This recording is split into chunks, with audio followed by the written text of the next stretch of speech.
आज का जो एपिसोड है ना, थोड़ा सा डिफरेंट है। इसमें पास्ट है, इसमें प्रेजेंट है और फ्यूचर भी है, तो थोड़ा सा पेशेंस लगेगा। अब 1 मिनट का टिकटॉक वीडियो में सब कुछ थोड़ी ना समझा सकते हैं। जब मैं छोटा था तो हमारे मिडिल क्लास जिंदगी में एक हाई पॉइंट होता था जब मेरे चाचा अमेरिका से परिवार समेत हमसे मिलने आते थे। उनके साथ आते थे ये बड़े बड़े सूटकेसेस जिसमें होते थे हमारे लिए गिफ्ट्स। उनके आने से ज्यादा तो मुझे उन सूटकेसेस का इंतजार रहता था। कभी वॉकमैन, कभी कैसियो का डेटा बैंक, कभी टेलीस्कोप और ढेर सारे रिगलीज च्युइंग गम और एमएनएम्स। चाचा जी 1970s में आईआईटी कानपुर से इंजीनियरिंग करके अमेरिका चले गए थे। पेरेंट्स से बचपन से ही एक इंप्रेशन मिलता आया था, डायरेक्ट नहीं इनडायरेक्ट, कि जिंदगी में अगर कुछ अच्छा बनना है तो पढ़ाई करनी होगी, आईआईटी जैसा कंपैरेटिव एग्जामिनेशन क्रैक करना होगा और विदेश जाना होगा। उनके नजरिए से देश हमारा एक संकट से दूसरे संकट में ही फंसा रहता था। कुछ पूंजीपति बहुत ज्यादा अमीर थे, मिडिल क्लास हमेशा नौकरी ढूंढ रहा होता था और गरीब सड़कों पर। देश की आर्थिक अवस्था हमेशा आईसीयू पे ही रहती थी। पर 1991 में कुछ बदला। जब देश को पैसों के लिए अपना सोना गिरवी रखना पड़ा विदेश में, तब सरकार को अकल आई। पीवी नरसिम्हा राव सरकार with Manmohan Singh as finance minister, उन्होंने देश की इकोनॉमी का लिबरलाइजेशन किया। सिंपल भाषा में कहें तो आत्मनिर्भरता खत्म, लाइसेंस राज का कुछ हद तक अंत हुआ और देश दुनिया के साथ व्यापार करने लगा। एमएनसीज आई हमारे देश में, स्पेंडिंग बढ़ी, नौकरियां बढ़ी, देश की इकोनॉमी तरक्की के रास्ते पर तो निकल पड़ी। और 90s के दशक में एक ऑप्टिमिज्म बनने लगा कि हमारा फ्यूचर ब्राइट है। जब तक मैं कॉलेज पूरा किया मैंने, तब तक बहुत सारे सेक्टर्स जैसे एफएम रेडियो सेक्टर वो लिबरलाइज हो गए। तो मैं बन गया एक रेडियो जॉकी और फिर उसके बाद नए न्यूज चैनल्स की बाढ़ आई और मैं बन गया एक एंकर रिपोर्टर। एक सपना था जो बचपन से, वो मैंने पूरा किया। 23-24 की उम्र में अपना डेली न्यूज शो भी था मेरा। हालांकि मीडिया सैलरी सॉफ्टवेयर इंजीनियर्स और एमबीएस की गगनचुंबी टेक होम पैकेट से बहुत कम होता है, लेकिन पहली बार हमारे जनरेशन को ऐसा लगने लगा कि हमारे पेरेंट्स गलत थे। कहीं जाने की जरूरत नहीं है, ये मेरा देश है, ये देश बनेगा सुपर पावर। हमारी जिंदगी, हमारे जनरेशन के अंदर अंदर जो वो लाइफस्टाइल हमारे चाचा जी की थी अमेरिका में, वो मेरी होगी। कहीं जाने की जरूरत नहीं है। और हमारे नेता लोगों ने हमें यह आश्वासन दिया कि जल्द ही हम चाइना और अमेरिका की इकोनॉमी को भी टक्कर देंगे। मुंबई बनेगा शंघाई। यह था हमारा 2000s का सेंस ऑफ ऑप्टिमिज्म, जब आईआईटी से लोग ग्रेजुएट करके अमेरिका नहीं जा रहे थे, यही अपना स्टार्टअप चालू कर रहे थे, बल्कि रिवर्स ब्रेन ट्रेन हो रहा था। जो लोग सालों पहले इंडिया से 9-2-11 हो गए थे, अब वो वापस आ रहे थे। कट टू टुडे, हजारों एचएनआई यानी हाई नेटवर्थ इंडिविजुअल्स और लाखों प्रोफेशनल्स देश से पलायन कर रहे हैं। इमिग्रेंट शब्द से नफरत करने वाला न्यू इंडिया आज दुनिया का नंबर 1 देश है इमिग्रेंट्स भेजने में। देश की आर्थिक अवस्था आईसीयू में तो पहले से थी, अब वेंटिलेटर पे चली गई है। देश एक संकट से दूसरे संकट के बीच में फंसा हुआ है। वही सेम स्टोरी, कुछ पूंजीपति बहुत अमीर, मिडिल क्लास हमेशा नौकरी की तलाश में भटक रहा है जो है नहीं, और गरीब तो खैर सड़कों पर है ही। किसानों की आमदनी डबल हुई? नहीं। देश की जीडीपी डबल हुई? नहीं। लेकिन पिछले ही साल देश के गरीब डबल हो गए। जिस देश को यूनिटी का प्रतीक माना जाता था, example of unity in diversity कहा जाता था, आज वो बुरी तरीके से बटा हुआ है। जिस देश को सक्सेसफुल एग्जाम्पल ऑफ डेमोक्रेसी माना जाता था, आज कुछ ही सालों में flawed democracy, partial democracy, elected autocracy से जाना जाता है।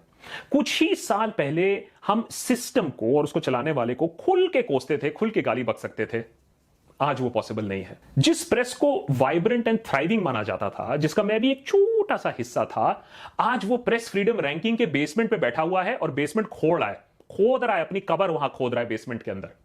जिस जुडिशियल सिस्टम को रोबस्ट बोला जाता था, आज वो कॉमेडियंस और कार्टूनिस्ट पे कंटेम्प्ट ऑफ कोर्ट लगा रहा है और दूसरी तरफ उसके पास टाइम नहीं है क्रिटिकल मैटर्स सुनने के लिए, हेबस कॉर्पस पिटीशन सुनने के लिए, कॉन्स्टिट्यूशनल वैलिडिटी ऑफ लॉ सुनने के लिए। कुछ ही सालों में हम यहां तक कैसे पहुंच गए?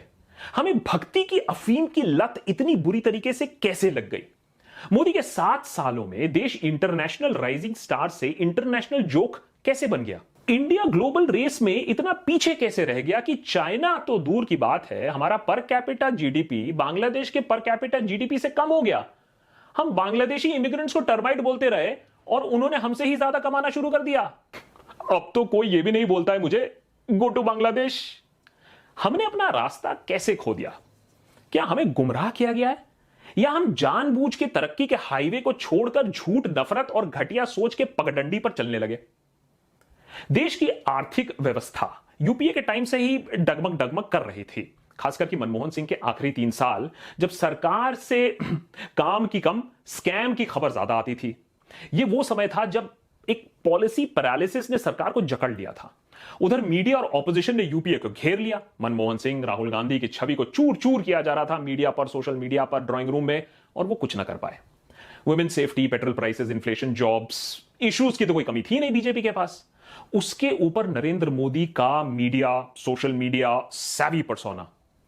2014 का चुनाव तो तय था। लोगों को भी विकास का जो वायदा था वो काफी पसंद आया।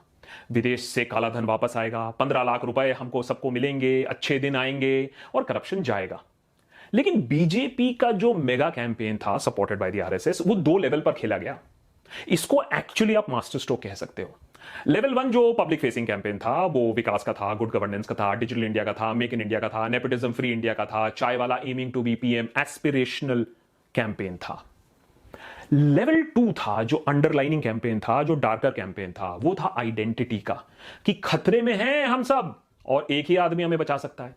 देश को अपनी प्राचीन गौरव को रीएस्टैब्लिश करने के लिए एक ही पार्टी वो काम कर सकती है और एक ही तरीका है ये सब रोकने का जो कुछ गलत हो रहा है देश में, और अखंड भारत बनाने के लिए वो सपना सिर्फ आपके एक वोट से पूरा हो सकता है। और हां, भूलने की बात नहीं है, $1 इज इक्वल टू 1 रुपीज, वो भी डेफिनेटली फीड किया गया था इस कैंपेन में। 2014 में जिन लेवल 1 मुद्दों पे बीजेपी ने वोट बटोरे, उनका तो कुछ नहीं हुआ। विकास आज कहां है उसे खुद ही पता नहीं है। मेक इन इंडिया के तहत हेट तो बनता है, बाकी पता नहीं क्या मैन्युफैक्चर हो रहा है। लेकिन लेवल 2 जो अंडरलाइनिंग और जो डार्कर कैंपेन था, उसके सारे वायदे पूरे किए गए हैं या पूरे हो रहे हैं। मंदिर वहीं बन रहा है, सीएए का इंप्लीमेंटेशन जल्द ही शुरू हो जाएगा। बांग्लादेश से जो घुसपैठिए आए हैं, टर्माइट आए हैं, उनके लिए डिटेंशन कैंप्स बन रहे हैं। जिन लोगों को सबक सिखाना था उनको सबक सिखाया जा रहा है, उनको उनके कपड़ों से, उनको नामों से, उनके कागजों से पहचाने जा रहे हैं। उधर पाकिस्तान को सर्जिकल स्ट्राइक्स आर्मी की मदद से पीछे ढकेल दिया गया है। कश्मीर से 370 हटा के उसे अपना बना लिया है। अब तो सुनने में यह भी आया है कि भाई है पीओके इज नेक्स्ट, हैशटैग अखंड भारत। इन सब से बहुत लोग बहुत खुश हैं, गलत मत समझिएगा। इसीलिए तो 2019 में मोदी और भी ज्यादा बहुमत से वापस आए, और 2024 में भी इसीलिए दूर दूर तक कोई दावेदार अभी दिख नहीं रहा है। शायद इसीलिए सरकार भी काफी कॉन्फिडेंट है कि ठीक है, महामारी के चलते, कोरोना महामारी के आते, फर्स्ट वेव, सेकंड वेव, लोग संकट में हैं, लेकिन 3 साल बाद तो आएंगे हमारे पास ही ना। अरे भाई, if not Modi then who? देश और सभ्यता की रक्षा और कौन कर सकता है? अब आपको लगेगा कि यार ये सब फिजूल बातें हैं अभी। अरे भाई, आपको फिजूल लगते हो, लेकिन यही बात सच है। देशवासियों के लिए ये जो हाइपर नेशनलिज्म, ये रिलीजियस आइडेंटिटी, ये माइनॉरिटी से नफरत करने वाला जो अफीम है ना, उसकी लत लग गई है। और ये ऐसा नशा है जिससे कुछ समय तक तो बहुत अच्छा हिट मिलता है, बहुत मजा आता है, लेकिन होश आने के बाद भी ये आसानी से छूटता नहीं है। दूसरी बात यह है कि ये नशा बहुत महंगा पड़ता है, जैसे कि रियल लाइफ ड्रग्स में भी। और ये जो महंगाई है, ये देश पर कितना महंगा पड़ा है, ये अब हमें समझ में आ रहा है। सही कहा है नसरुद्दीन शाह ने। सवाल यह नहीं है कि बस्तियां जलाई किसने, सवाल यह है कि उसके हाथ में माचिस दिया किसने। माचिस तो जनता ने ही दिया है भाई साहब। तो देखो अब तमाशा, आज हम जल रहे हैं, बटे हुए हैं, कमजोर है। चाइना जैसे देश ये बात समझते हैं और मौके का फायदा भी उठा रहे हैं, लेकिन हमारी सरकार अपने ही नागरिकों के साथ लड़ रही है, भिड़ रही है। अब देखिए ना, farmers, students, journalist, NGO, academia, social workers, lawyers, intellectuals, जिसने भी सुप्रीम लीडर के खिलाफ आवाज उठाया, उसे चुप कराने की कोशिश। जो बात की जा रही है, जो मैसेज किया जा रहा है, उसकी मत सुनो। इसीलिए तो गलती पर गलती, मोहम्मद बिन तुगलक पार्ट 2 चल रहा है यहां। डिमोनेटाइजेशन, देश की अर्थव्यवस्था को नाश करने का सबसे बड़ा और सबसे पहला कदम। लेकिन अफीम में चूर लोगों ने सवाल नहीं पूछा कि भाई लॉजिक क्या है, किससे पूछ के किया है, फायदा क्या होने वाला है, लग गए लाइन में देश के लिए, अपने आप को सियाचिन का जवान समझ के। दुनिया ने सोचा कि यार हम बावड़े हो गए हैं। आज जब नोटबंदी फुल ऑन फ्लॉप घोषित हो चुका है, इस पर कोई सवाल नहीं है। फिर जीएसटी, टैक्स रेजिम चेंज कम, इवेंट मैनेजमेंट ज्यादा, मिडनाइट सेशन ऑफ पार्लियामेंट हो रहा है, देश की दूसरी आजादी हो रही है। बिजनेसमैन ने भी ये नहीं पूछा कि भाई साहब सिस्टम्स कहां है, लॉजिक कहां है, स्लैब्स देखें क्या बनाया आपने, वो भी लगे ताली बजाने। बाद में उन्हीं की बिजनेस का दिवालिया पिट गया। और आज भी बहुत सारे छोटे मीडियम बिजनेसेस सफर कर रहे हैं या बंद हो चुके हैं, लेकिन जीएसटी अभी भी चले जा रहा है क्योंकि वो तो कानून बन चुका है। फिर सीएए एनआरसी का तमाशा, क्योंकि दुनिया भर में हिंदू खतरे में है तो उनको शरण देने की जरूरत है। फिर एनआरसी जो दुनिया भर से आए दूसरे लोगों को छाटेगा। आप समझ रहे ना, क्रोनोलॉजी समझ रहे ना। इसके वजह से हुआ हमारे देश के इतिहास में सबसे बड़ा पीसफुल प्रोटेस्ट, और वो भी किसी पॉलिटिकल पार्टी के सपोर्ट के बिना। तो ऑलरेडी डिसइल्यूजमेंट हो रहा था कुछ लोगों में। फिर आया लॉकडाउन, 4 घंटे में इंडिया जैसे विशाल देश को आपने बंद कर डाला। डीमोनेटाइजेशन पार्ट 2, अच्छा चलो बंद किया, अच्छी बात है, इमरजेंसी था, लेकिन बिना कुछ सोचे, बिना कुछ प्लान किए आदमी खाएगा कहां, जाएगा कहां। लोगों की और इकोनॉमी की इस बार और भी ज्यादा वाट लगी। कोरोना के फर्स्ट वेव में देश के गरीब डबल हो गए और मिडिल क्लास 3 करोड़ से ज्यादा कम। 1990s के बाद पहली बार हुआ है हमारे देश की हिस्ट्री में कि मिडिल क्लास श्रिंक किया है। कोरोना महामारी के बीच में ही पास किया गया एग्रीकल्चर बिल, जिससे बड़े बड़े पूंजीपति एग्रीकल्चर फील्ड में आ पाएंगे। बिल को पार्लियामेंट में जबरदस्ती ठूसा गया और फिर किसानों के गले में डाला गया। करने की तो कोशिश ऐसी की गई थी, लेकिन इसका नतीजा ऐसा हुआ कि एक ऐसा फार्मर प्रोटेस्ट जिसकी आग अभी भी जल रही है। ऐसे कई और मास्टर स्ट्रोक्स हुए और उससे भी ज्यादा वायदे झूठे साबित हुए, जैसा कि विकास, नौकरी, महंगाई को कम करना, वुमेन सेफ्टी, इकोनॉमी को आगे ले जाना, गंगा मैया की सफाई, एटसेट्रा एटसेट्रा।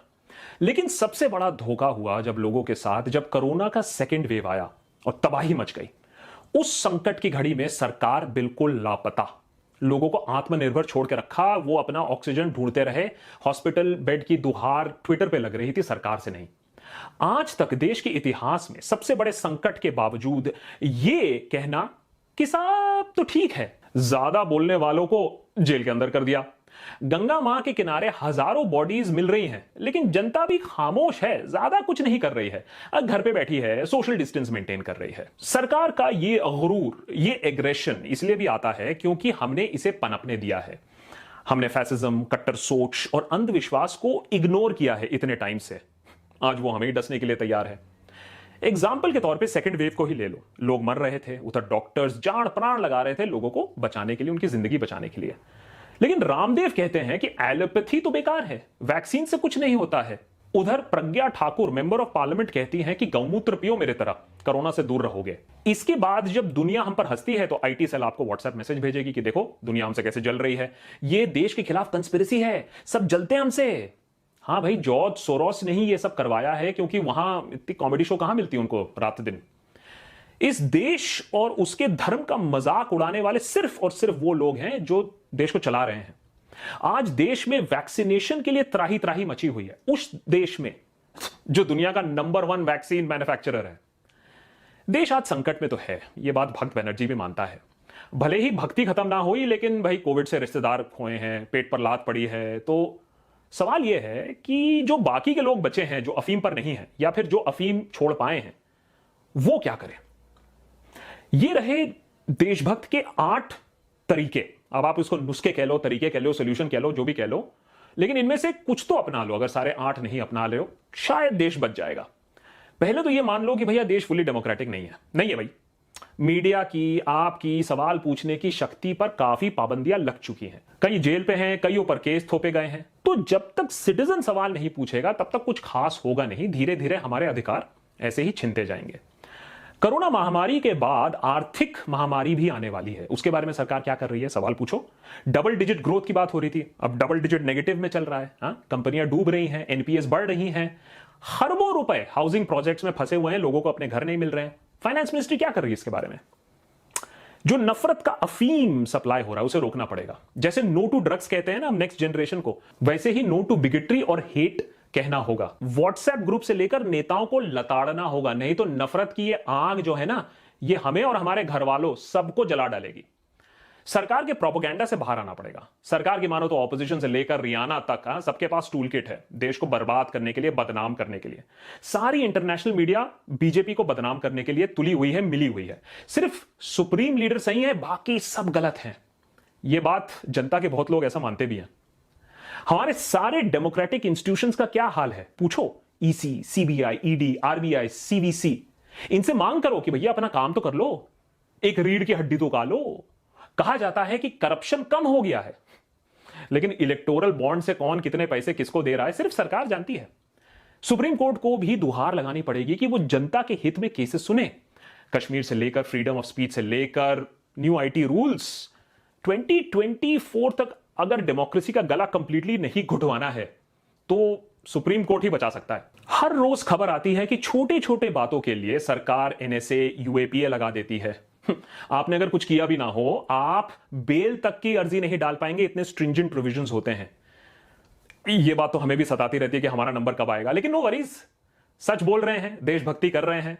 अगर वो भी इलीगल है तो देखा जाएगा, आपका साथ है ना तब तक ठीक है, लेकिन आपको आवाज उठाना पड़ेगा, अपने पर आने पर नहीं, दूसरों पर आने पर भी। कश्मीर को यूनियन टेरिटरी बना दिया स्टेट से, दिल्ली को यूनियन टेरिटरी से म्यूनिसिपैलिटी बनाने की कोशिश चल रही है।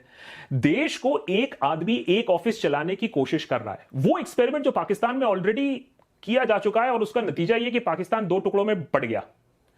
हमें वापस अपना फेडरल स्ट्रक्चर डिस्कवर करना होगा, ढूंढना होगा, और हां, एमपीज को वोट देना होगा, नॉट पीएम कैंडिडेट। तभी तो टेरर अक्यूज्ड प्रज्ञा ठाकुर जैसे लोग ऑफिस में नहीं आ पाएंगे। एक चीयर लीडर मीडिया के साथ भी यह सारा काम नहीं हो पाएगा। न्यूज के खुराक को अपना बदलिए। ये जो 9 PM का जहर आप ले रहे हो ना हर रात, इसका सेवन छोड़ दो।